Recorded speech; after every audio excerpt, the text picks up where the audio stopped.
Welcome back to MMTV. I'm Harry Benjamin, and breaking news, F1's got some new graphics, but shocker, they've divided opinion. We are so close to the 2020 global pandemic Formula One season kicking off, and then they go and throw this spanner in the works. To no one's surprise, this is all down to a sponsor, Amazon Web Services, or AWS, and the plan is to introduce 6 new in-race graphics at the start of 2020. And the idea is that they're going to bring us, as fans, a car performance score.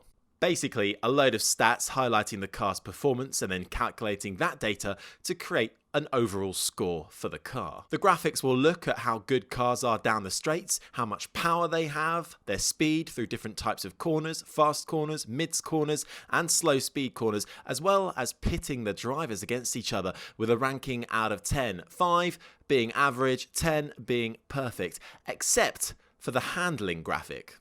The handling graphic will go from -10, showing complete understeer, to +10 with full oversteer, with 0 being your car is perfectly balanced. Now, this can actually be quite an insightful graphic and let us know as to which drivers and different teams prefer their car to have a little more oversteer or perhaps a little more understeer, and which cars have a great overall balance. Now, these new graphics aren't all going to be introduced at once. They're going to be eased in across the 2020 season when we kick off in Austria, but already just the announcement has sent us all mad. So, 2 questions for you.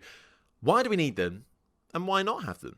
Why do we need them? This has been the overall feeling so far across the F1 community, and there are some valid points to be made. They're confusing, they overcrowd the screen. Is it just a sponsor utilising this to get more airtime? New fans are definitely not going to get it, let alone already existing fans. And overall, it could distract from the actual racing. I think that's enough to be getting on with on the cons list, but let's play devil's advocate for a minute. Why not have them? The old saying, knowledge is power. They could actually provide some good talking points for fans as well as commentary.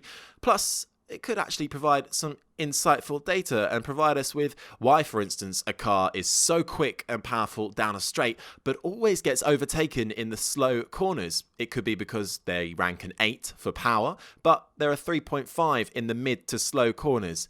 And there's your reasoning as to why the AlphaTauri is good down a straight, but always getting overtaken in the corners. So there is some room as to why they would introduce these graphics, but put all that aside, it's pretty good that F1 is trying to be innovative in a time where it is handling so many things on its plate. A delayed season, tackling inequality and racial discrimination within the sport. So to introduce new things like this shows that Formula One is dedicated to improving the sport and making it more enjoyable and entertaining, and that can only be a good thing. The new F1 graphic rankings have certainly provided a storm amongst the motorsport fan community, but I say, let's just wait and see. We could absolutely love them, and before you know it, we'd have forgotten all about them and why we hated it so much. The halo.